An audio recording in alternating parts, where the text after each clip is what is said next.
So hello friends. जैसा कि मैंने कल वीडियो अपलोड किया था लुकीस पॉलिसी पे, पर मैंने उसे पीपीटी के साथ नहीं करा था, फुल्ली पीपीटी के साथ नहीं था वो।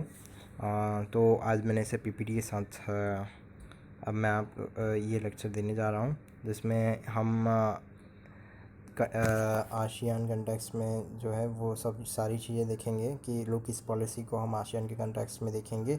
और यहाँ हम basic info on off ASEAN and India देखेंगे, जिसमें नेक्स्ट हम देखेंगे फैक्टर्स ऑफ प्रॉब्लम क्या है और जो ग्राउंड ऑफ लुकीस पॉलिसी है वो क्या है। तो ग्राउंड ऑफ लुकीस पॉलिसी, इसमें हम देख सकते हैं कि first is the world map. यहाँ हम देख रहे हैं कि ये जो है हमारा कंट्री इंडिया है। इसके अलावा ये जो कंट्रीज़ हैं वो सारी हमारी जो कंट्रीज़ होंगी। सो फ्रेंड्स, ये जो है वो साउथ ईस्ट नेशंस हैं और ये है कंट्री इंडिया। हम देखेंगे कि इसके बीच में मतलब क्या रिलेशंस हैं और किस प्रकार की प्रॉब्लम्स हैं इन दोनों के बीच में, और किस प्रकार से जो है इंडिया अपनी पॉलिसी को लेके आगे चलता है, ये भी हम देखेंगे। सो फ्रेंड्स, मैं अपना लेक्चर स्टार्ट करता हूँ। सो हेयर फर्स्ट हम डिस्कस करेंगे basic info of ASEAN and India. So basic info of ASEAN and India. So here is the ASEAN is comprised of 10 Southeast ASEAN nations. It is situated in the Asia Pacific region, dedicated to the peace and stability of the region. India is an South Asian country in the Indian Ocean. So India जो है एक south Asian country है, जैसा कि आप जानते हैं सभी, इंडियन ओशियन में। So India and South ASEAN shared strong historical and cultural relations, geographical proximity, जैसा कि मैंने आपको कल भी समझाया था इस बारे में।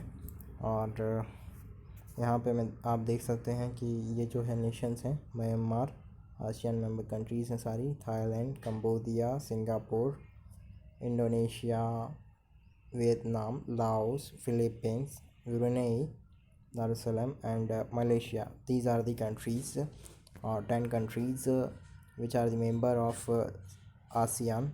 So 10 countries. So next is the factors of problem. Here factors of problem. What are the factors of problem? So India wants always wanted that the region of South Asia as well as the Asia to be free from block politics. So block politics जो है वो नहीं होना चाहिए, उससे free होना चाहिए सारे नेशंस जो भी हैं साउथ एशिया में और एशिया में, जिसके कारण जो है इंडिया जो है अपना डिस्क्लेयर शो करता है 1955 की जो बांडुंग कॉन्फ्रेंस होती है, क्योंकि जो है चाइना की तरफ जो है इंडोनेशिया काफ़ी ज़्यादा इंक्लाइन कर रहा था, जो कि इंडिया को जो कि पसंद नहीं आया। इसके कारण इंडिया ने उसके मतलब के लिए डिस्प्लेजर शो किया। और 1962 की जो वॉर थी, नेक्स्ट इज 1962 की जो वॉर, इंडो चाइना वॉर हुई थी, जिसके कारण जो है इंडिया हार गया और इसको अपना सम्मान खोना पड़ा, जिसके कारण जो है साउथ ईस्ट एशियन कंट्रीज़ जो हैं उनका जो इंक्लाइनेशन जो है वो किसकी तरफ हो गया, चाइना की तरफ। इसके कारण भी जो है इंडिया को नापसंद होने लग गए थे साउथ ईस्ट नेशंस, क्योंकि वो किसकी तरफ जा रहे थे, वो डाइवर्ट हो रहे थे चाइना की तरफ, ना कि इंडिया की तरफ। इसके कारण भी इनके बीच में एक अच्छी जो है स्मूथ रिलेशंस नहीं हैं थे उस समय। और 1971 Indo Soviet Union treaty of friendship, तो Indo Soviet Union treaty of friendship जो है एंड पीस, इसके चलते जब वो साइन करा गया 1971 में, आप जानते होंगे कि बांग्लादेश के लिए हमने एक पाकिस्तान से वॉर करी थी, जिसमें कि पाकिस्तान से हमने बांग्लादेश को आज़ाद कराया था और एक नई कंट्री बनाया था। और इसके चलते हमने जो है सोवियत यूनियन से मदद ली थी, जो कि प्रेजेंट रशिया है, सो कह सकते हैं। तो यहाँ पे जो है वो एक अप्रेहेंसिव जो था इंडिया के प्रति साउथ एशियन कंट्रीज़ का, वो दिखाई दिया, क्योंकि कोई भी कंट्री जो है वो ये देखती है कि अगर कोई बड़ी कंट्री जो है एक हमारे नेबर्स का दोस्त है तो वो उससे काफ़ी डरी हुई रहती है, क्योंकि हो सकता हो इन फ्यूचर वो उसकी हेल्प से उन पर अटैक कर सकता है। तो इस कारण से भी अब साउथ एशियन कंट्रीज़ को जो है साउथ ईस्ट एशियन कंट्रीज़ को जो है काफ़ी हद तक इससे डर लगने लगा, जिसके कारण भी रिलेशंस जो है वो इतने प्रॉपर नहीं थे। बट क्या हुआ, 1990 के अप्रॉक्सीमेट जो है वो डिसइंटीग्रेट हो गया सोवियत यूनियन, और इसके चलते ही क्या हुआ कि इसके ही चलते as a result India lost the protective cover, India ने अपना प्रोटेक्टिव कवर खो दिया और लुक ईस्ट पॉलिसी जो है वो कंसीव्ड का है। उसके बाद जो है वो इसमें आया, उसने उसके बाद सोचा कि अब उसको काफ़ी बड़ा झटका लगा इंडिया को, जिससे कि उसने अब लुक ईस्ट पॉलिसी की तरफ देखना, मतलब ईस्ट पॉलिसी क्या होना चाहिए, ईस्ट पॉलिसी जो नेशंस हैं साउथ ईस्ट एशियन नेशंस हैं उनकी तरफ जो है इंडिया ने रुख करा अपना। अब हम देखते हैं grounds of look East policy और क्यों करा है ये हम इस में देखेंगे, क्योंकि इंडिया चाहता है, कल्टीवेट करना चाहता है एक्सटेंसिव इकोनॉमिक रिलेशन किसके साथ, साउथ ईस्ट एशियन कंट्रीज़ के साथ, जिससे क्या हो, इंडिया का फ़ायदा हो। It is an attempt to counter the influence of China in South East Asian countries, और ये एक अटेम्प्ट है to counter the influence of China in South East Asian nations, जिससे जो है वो काउंटर करा जा सके जो भी चाइना का इन्फ्लुएंस है साउथ ईस्ट एशियन कंट्रीज़ में, इन सब में।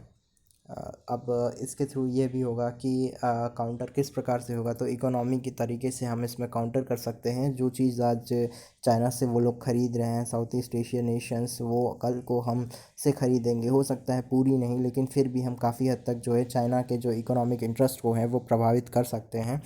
So here next is there is emerging middle class with education and skill manpower in India।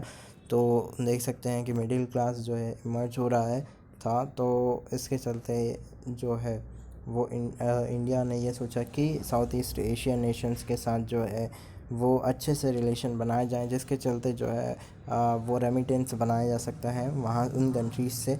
तो इंडिया ने, ये भी एक रीज़न है जिसके कारण लोग इस पॉलिसी हमने फॉलो करी, और shift of focus from Middle East to South East nations because of terrorism and political stability, जो कि वहाँ पॉलिटिकल स्टेबिलिटी होती थी और जो टेररिज्म होता था उसके कारण हमने यहाँ पर रुख करा लुक ईस्ट पॉलिसी की तरफ और look South East Asian nations की तरफ। Look East policy have evolved in 3 phases, 3 phases में लुक ईस्ट पॉलिसी इवॉल्व हुई है।